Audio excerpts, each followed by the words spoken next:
tardes, buenas noches, buenos días, dependiendo de cuándo nos escuchen. Les habla Pedro Iniesta desde Macro y Micro, su videocolumna para el canal de Jesús Escobar Tobar, esperando que se encuentren de maravilla. El día de hoy la videocolumna lleva por título María Amparo Casar y la sociedad civil neoliberal, por lo que estaremos hablando por un lado de esta acusación que recientemente se hizo pública en contra de María Amparo Casar por uso indebido de atribuciones y por el otro lado del papel político que tienen actores como María Amparo Casar desde fundaciones como Mexicanos contra la Corrupción y la Impunidad y otros organismos similares.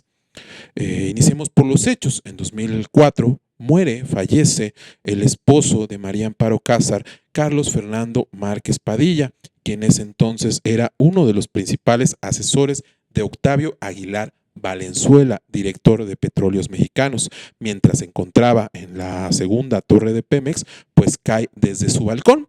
En un principio se dijo que esta caída fue un suicidio. Los primeros peritajes apuntaban precisamente a un suicidio. Sin embargo, posteriormente, María Amparo Casar, en contubernio con varios actores influyentes, pues terminan modificando oficialmente esta causa de muerte para que pase como un accidente laboral.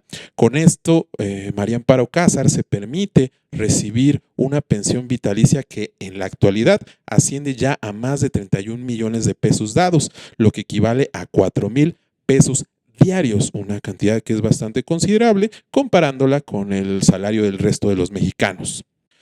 El hecho de que María Amparo Casar haya sido una crítica abierta a los gobiernos de la Cuarta Transformación ha despertado bastantes suspicacias en la opinión pública sobre esta acusación, ¿no? Se habla de que María Amparo Casar es una simple ciudadana que luego de ejercer su libertad de expresión termina siendo perseguida por el régimen de la Cuarta Transformación. Solo hay que recordar que María Amparo Casar no es una ciudadana cualquiera. Ella formaba parte del equipo de asesores de Santiago Krill cuando ocurrieron los hechos allá en 2004. Es decir, ella era asesora del segundo cargo más importante en la política nacional, por lo que no era cualquier ciudadana. Más allá de hablar de la responsabilidad judicial que tendría María Amparo Casar en la recepción de esta pensión ilegal, presuntamente ilegal, por supuesto, hay que pensar en el papel que organismos como los que ella preside, Mexicanos contra la Corrupción y la Impunidad, tienen en la política mexicana y de qué manera influyen de manera deshonesta desde mi punto de vista y desleal en la política nacional, impulsando por supuesto intereses empresariales. Conviene recordar, en los años 80 y en los años 90 se impulsó una narrativa en la cual ante la caída de los regímenes autoritarios del Cono Sur iba a emerger un nuevo actor que era la sociedad civil organizada, ¿no?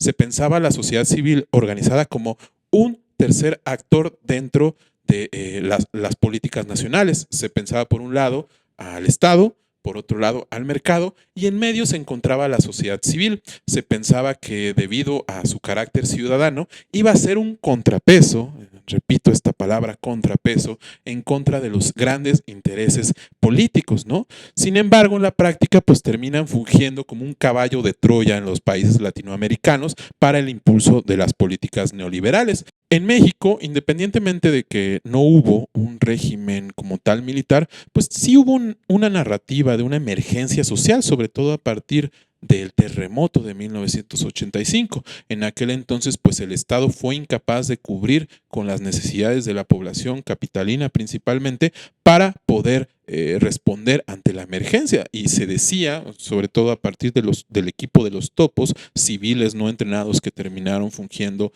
para sacar a la gente de los escombros, para terminar salvando vidas, pues se creó esta narrativa, esta mística en torno a la ciudadanía y en cómo ésta iba a suplir al Estado y al mercado en la satisfacción de derechos a los mexicanos. Sin embargo, en la práctica, pues como sabemos, fue un caballo de Troya para las políticas neoliberales, ¿no? Hay que recordar que esta sociedad civil fue la que impulsó estos llamados organismos autónomos reguladores, desde el INAI, el INE, la Comisión Reguladora de Energía, al final creando estos institutos, estas instituciones que al cargo a cargo del erario público, pues terminaban fungiendo por los intereses empresariales, ¿no? En el caso, por ejemplo, de la Comisión Reguladora de Energía con la reforma de Enrique Peña Nieto, pues se hablaba de mucha competitividad, pero al final lo importante era que hubiera mucha mayor participación privada dentro de las empresas públicas. Conviene pues preguntarnos por el papel político que este tipo de organizaciones tienen y qué sucede en la actualidad.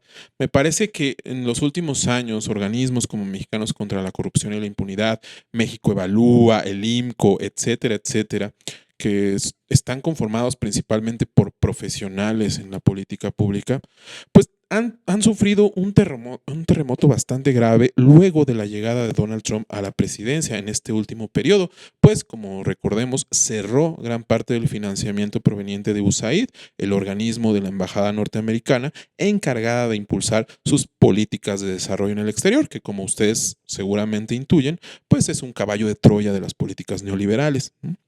Luego del cierre, pues muchos organismos, incluyendo por supuesto Mexicanos contra la Corrupción y la Impunidad, pues tuvieron bastantes desajustes, aunque algunos se empezaron a acomodar en la nueva política. De hecho, no sé si recuerden, pero María Amparo Cásar salió como parte de estas personas que se enfilan con Ricardo Salinas Pliego, en esta foto donde aparece con periodistas, con empresarios, con políticos. Ahí estaba María Amparo Cásar, por lo cual queda claro a todas luces que su papel no es de activista desinteresada, sino es abiertamente político y busca influir en la política mexicana. Resulta muy curioso que alguien como María Amparo Cásar, quien defiende la libertad de expresión, quien defiende los derechos ciudadanos, se alinee pues con un empresario de ultraderecha que abiertamente hoy apoya al gobierno de Donald Trump y que se alinea con las distintas fundaciones de ultraderecha para criticar al gobierno de la Cuarta Transformación, considerando que sus máximos representantes como Javier Milei, como Donald Trump, como el mismo Ricardo Salinas Pliego en México, pues están en contra de los derechos de las grandes mayorías y de que el Estado intervenga para posibilitarlos. Al final, pues no queda tan clara la autenticidad de estas posturas ciudadanistas o si fue solamente una postura de conveniencia para recibir estos grandes capitales, estos grandes recursos provenientes de estos grandes financiadores. Ahora, me gustaría platicar un poco, por último, sobre las razones por las cuales yo creo que este tipo de organizaciones nunca van a estar a favor de los derechos de las grandes mayorías, y esto es por la forma en la que operan. Hay que pensar en este tipo de organizaciones en tres distintos niveles. Hasta arriba están los grandes financiadores como la USAID, pero no nada más, también está la Unión Europea y otros países que buscan impulsar sus intereses hacia el exterior, nada más que no todos son tan agresivos como los norteamericanos.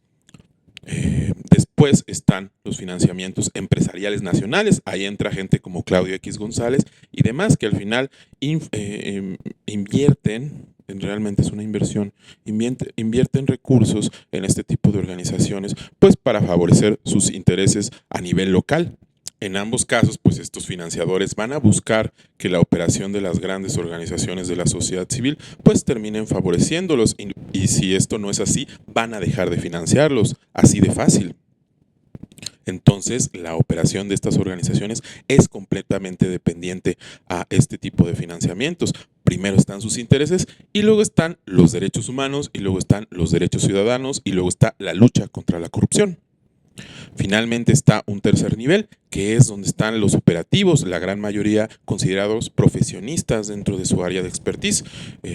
Yo mismo participé en dos de estas grandes organizaciones y me daba cuenta cómo era imposible hacer algo más allá de lo que buscaban los grandes capitales a través de estos financiamientos. Podría haber alguno que otro trabajo o alguno que otro proyecto que se saliera de esta operación basada exclusivamente en los financiamientos. Sin embargo, la gran mayoría de las veces no pasaba así, sobre todo por la carga de trabajo. Es decir, como líderes de proyecto, como persona que opera en este tipo de organizaciones, pues uno tiene que velar nuevamente porque esos intereses de los grandes capitales se cumplan, ya que al final y al cabo ellos son los financiadores.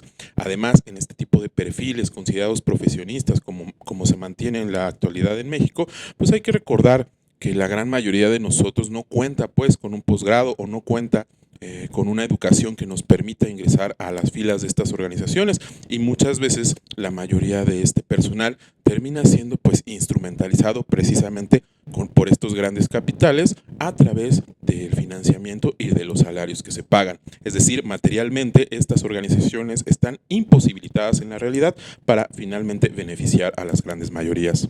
Eso fue todo por hoy en Macro y Micro. Yo soy Pedro Iniesta, espero que se encuentren bien. Síganos en todas las redes sociales, @Pedro el Cosmonauta o @Pedro Cosmonauta, y escríbanos un comentario, déjenos un like, yo con gusto los leo, y pues espero que tengan una excelente tarde.